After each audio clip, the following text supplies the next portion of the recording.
everybody, and welcome back to another episode of the Mando Bros. With me, as always, is my bro. Yo, what's up? It's Heart. And today we're going to be breaking down episode 9 of The Bad Batch.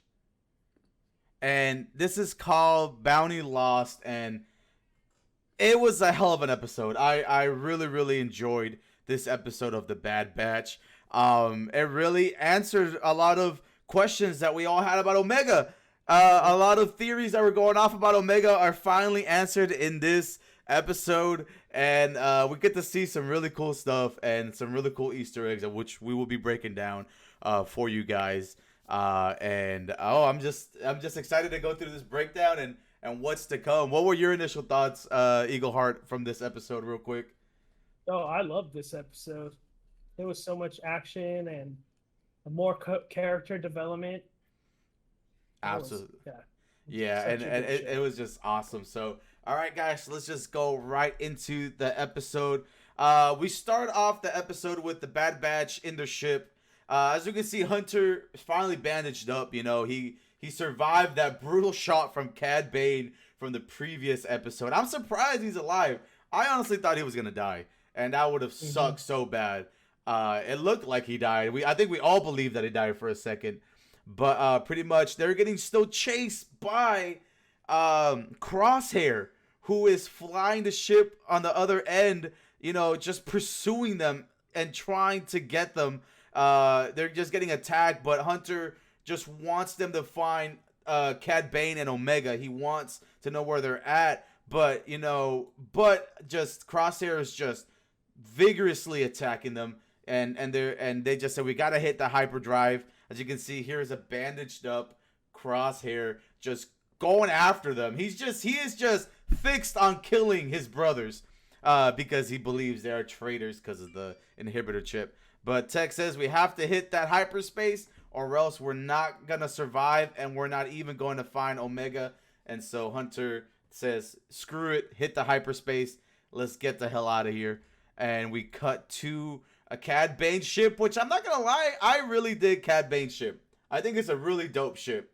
It's not a Slave One at all, but but I like his ship. And we go to Omega being, you know, imprisoned. You know, Cad Bane is taking Omega to the Cameoans because they're the ones who hired him to bring her in. As you can see, we get Cad Bane's little droid, who's still missing his leg, by the way. As you can see, he's still pointing. I thought that was funny. I like this little character. It's just, I thought it was pretty funny.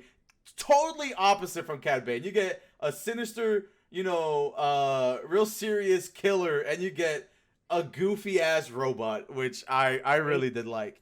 And so we see, you know, Cad Bane out there saying, you know, just stay still. You pretty much just shut up. I'm gonna take you to where I gotta take you. And he pretty much said, you're lucky that, you know, they requested you alive. So Cad Bane pretty much goes back to his ship, and we see the interaction between Omega. Oh, here we go. We get Cad Bane talking to the Cameoan as well.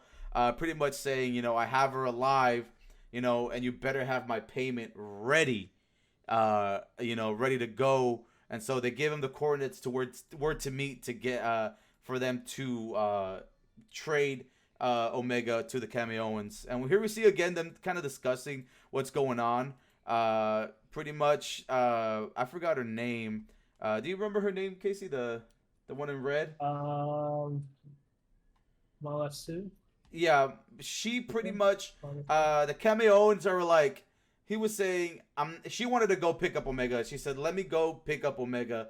But the senator, I believe, or the Cameoan, was like, you're not going to go because you have formed a connection or a bond with Omega. We're going to send someone else instead because, you know, he believes that she is not reliable anymore because of the connection that she's built with Omega. And so we see that and then if you remember, she was also the Cameoan that met Obi-Wan in the remake. Which episode was it? I think it was Revenge of the Sith. I think it was Revenge of the Sith. Yeah. Revenge of the Yeah. Sith. She's the one who meets Obi-Wan when he first finds out about the whole clone army and the clones being developed. So that's her, which I thought was a really cool cameo. I was like, oh, cool. They actually included her into the show. And so we go back to Omega. Omega pretty much is tricked the robot into letting her out to help her fix his leg.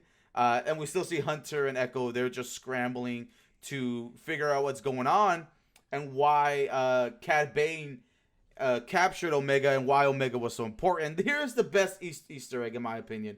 This is where the Easter eggs come in. Tech does a little peeping and says, I checked Omega's DNA and she is, has the purest Django DNA. So if you guys don't know what happened, pretty much Django, all the clones are made from Django's DNA, enhanced in some kind of way, but it's all made from Django's DNA. Django was a bounty hunter. He was the Mandalorian, and so all the clones are based off of him. That's why they all look the same. But the DNA that the Cameoans had was deteriorating, and so it turns out that Omega is one of the only other person to have actual DNA from Django, and the only other person, which they do name it here, and it's really ironic. He said Tech looks into it. He says the only other person in the galaxy is someone codenamed Alpha, later named Boba, and it's so cool because we got Alpha and we have Omega. And we'll talk about this at the end a little bit more, but I was like, holy shit. So pretty much Omega is another Boba, pretty much. A pure clone with there is actual intact DNA of Django, which was absolutely insane. No wonder she's so important, because the Cameoans are trying to make their next step to their cloning process. So it's just insane. They even brought up Boba in that sense in this episode. And so again, we see just Omega pretty much tricking the little robot, to letting her fix his leg, and she pretty much betrays him, knocks him out in a sense, short circuits him for her to try to find her communicator. And we see Cad Bane calling out to the little robot saying, "Hey, I need some help." And we actually pull up to this abandoned Cameoan like base. It's like an empty one, and so they pull up to this, and Omega was able to escape and find her communicator to reach out to Hunter and the Bad Batch. I see Cad Bane turns him on, and here is Omega trying to contact them, saying, "Help, guys, I'm here, but the connection is too weak." She needs to try to find a way to make a big source of energy for them to get contacted. But before she can even attempt to do it, Cad Bane shows up, handcuffs her and repeats to her, "You are lucky that they need you alive, that they want you alive. That's the job." A little robot dude says there's another ship coming inbound, and they hear a blast, and pretty much the Cameoan that went to bring the credits to Cad Bane to switch gets killed. I was so sad. I was like, they just killed off a Cameoan. And guess who it is that shows up? Fennec. Fennec shows up. If you guys don't know, from the I think it was the second episode, Fennec pretty much was the first one to fight against first bounty hunter sent to catch Omega. And so, Casey, if you want to take over from here. So right here we see an ultimate showdown between Fennec Shan and Cad Bane. And I gotta tell you, I was pretty shocked to watch this fight. And I love the whole Western kind of theme they put with the smoke or the clouds instead of dust, but another epic showdown. And it just shows that Fennec Shan has a little upper hand with Cad Bane. And then we see Toto over here sneaking up somehow. Fennec Shan couldn't hear Toto coming up and grabs the case of credits, which starts the showdown and the fire blasting. And oh, excuse me, sorry. Right here, the case gets exploded. Cad Bane gets pissed and goes, "My credits!" And as Omega makes her escape, and Cad tells Toto, "Go after Omega," as she's escaping. And here we see the ultimate shootout between Cad Bane and Fennec Shand. And it's actually looking like Cad Bane's struggling just a little bit. You know, first time I ever seen Cad Bane hit the ground and was out for a bit. I mean, because in Clone Wars, he pretty much beat Kenobi in a one-on-one fight. And seeing Fennec Shand, who is not a Jedi, defeat Cad Bane so fast, you know, was amazing, outstanding. I was just like, holy moly. And then we get to the scene where Omega is trying to start the radar and noticing all these unfinished clones, I would say, of different creatures, which we all know the Kaminoans were big, you know, on cloning these crazy beings. Some super smart, some amazing at mining. And here we see her activating the radar to try and get the Bad Batch to find her, which we see Tech noticing something coming from the Lamar system. And they start going on their way to the system. As we see it, Fennec Shand shows up and starts telling Omega, they won't make it here in time. I'm here to help you. And she goes, why? And goes, the Prime Minister wants you, and I'm trying to save you.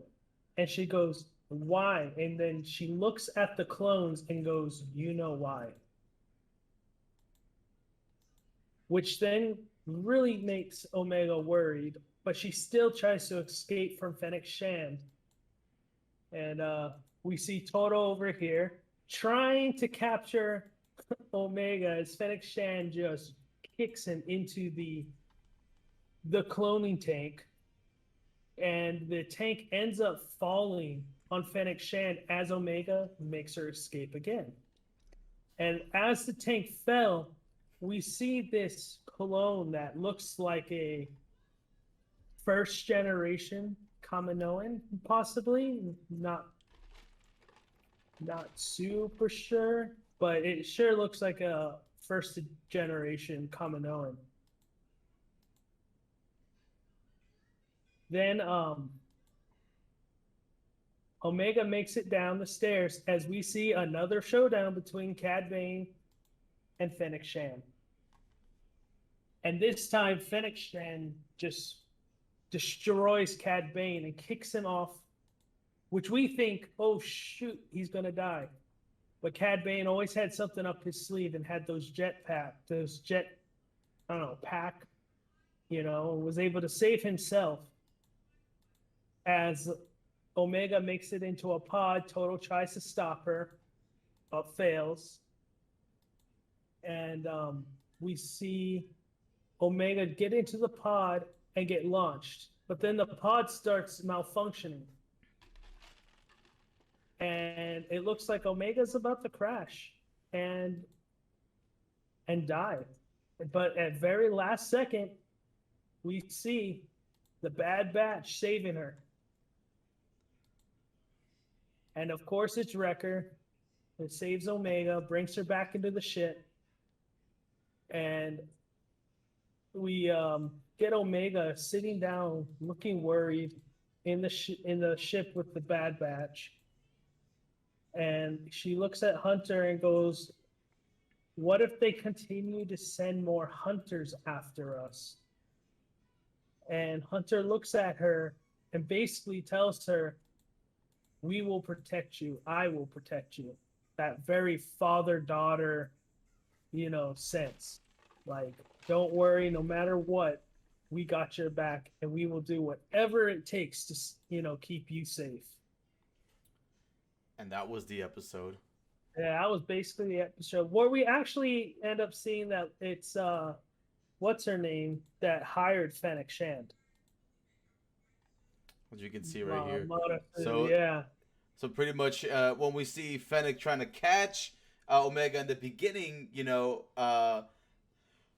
see that it was her all along that hired Fennec to catch Omega. But after she pretty much pays Fennec for doing what she was doing, and then she's like, "Yo, you sure you don't want me to go after the Bad Batch?" And she says, "As long as she's not in the Prime Minister's hands, she's okay." So she's always been looking for Omega's best interest. And then seeing that the Bad Batch actually are protecting Omega, I feel like she feels safe in the Bad Batch's ability to protect her. Because the reason why they sent Cad Bane over is because they need her genetic material. And pretty much what the Prime Minister said was, you get her, you take her to the underground facility, you take her DNA, and you dispose of her. So they just want her DNA and to kill her. But she has grown a bond, like a motherly bond towards Omega, a soft spot. And so she doesn't want that to happen. Because the Prime Minister is trying to get a phase 3 of their clones to happen. And he needs, they need the purest DNA of Jango Fett to conclude that, because they want to continue their relationship with the Empire. Yeah. So it's like, it's just, we get to see, like, maybe this right here, what's going on with that phase 3 of what they're trying to do with the clones, is pretty much what we're seeing with Grogu in The Mandalorian, where they want the DNA from Grogu for them to continue to do these clones or something, because we can assume there hasn't been, it was confirmed, right? Grogu was a clone, right? Not 100%. Not 100%. But they need his DNA to clone more stuff, because they noticed that the actual scientist was, his specialty was cloning. And so, this could be that kind of connection where we see, what the Cameoans are doing with Omega. They want to clone more, more people, and they need Omega for that, like they needed Grogu in the Mandalorian DNA to continue to clone more things. I think we can safely say that Omega is not force sensitive. I think that's what everybody's thoughts were in the beginning. That's what I saw. So many channels talk about Omega is force sensitive, but I guess her real secret was that she is an actual, only the second authentic copy of Jango Fett. The purest form of Jango Fett is Boba Fett and Omega. So, and complete opposite of Boba Fett too. Absolutely, and female, right? Mm-hmm. And female as well. So that is, and then it's perfect opposites: Alpha, Omega. Man, female. So that was actually pretty cool. So I know we can scratch that off the list. And it's just crazy to see all the cloning, how far they've gone with cloning the Cameoans from what that looked like a first gen model of Cameoans from what they look like today in Camino. They dropped the Boba reference, which I thought that was freaking awesome. Potentially, can we see him later in the Bad Batch? Who knows? He's still very young, but it could be a possibility that we may see Boba later in the Bad Batch. And the fight between Fennec and Cad Bane was just spectacular. I'll be posting some highlight reels, guys, on our YouTube and stuff, so you guys can see the actual fight between them was beautiful. Like, it was, you see, he even said, Cad Bane told Fennec, you don't have the experience yet to come after me. And then you just see Fennec as a brand new bounty hunter, because she's fresh on the scene. She's like brand new, to the bounty hunting game, and she's out here whipping Cad Bane's ass. As Casey said before, he went up against 2 Jedis, Obi-Wan Kenobi, and he whooped their ass. Like, he really put the work on them and maybe because he's a little older. He used their own lightsaber against them. Cad Bane, I said, is just a beast. and for Fennec to just throw him around like a towel, like a rag doll, was probably hurt his pride. So Big time. what if later down the road, I mean, he still has to go get Omega. And I believe Fennec is still going to get hired again to protect Omega. I mean, you think they might kill off our boy in this season? Like, Cad Bane just came back, and we could possibly see Fennec just murder Cad Bane because she's pretty much protecting Omega in a sense, even though she's getting paid to protect her. Yeah, I don't know. I kind of don't want him to get killed off because I would think it'd be kind of cool to see him in Book of Boba. what's that? No, not just Book of Boba, but that Western one that got pulled. Oh yeah, I know what you mean. Yes, one of the Western movies that are coming up for Star Wars. Yes. Yeah, I'm having a brain fart too. We have to talk about it. We got to look into it. But anyways, I would like to see that as like maybe a retired Cad Bane. I would love that too. Chilling in an old Western town, that would be coming out dope. of retirement. Well, that's the episode, everybody. Great episode. Awesome. We love it. Come join us on Fridays for our Star Wars nights where we talk and break down the episode. And after we do this, we just talk about the episode on stream. So feel free to stop by with us and chill with us. Don't forget to like and subscribe. And Eagle Heart, let's send the people out. May the Force be with you, for this is the way. Thank you, everybody.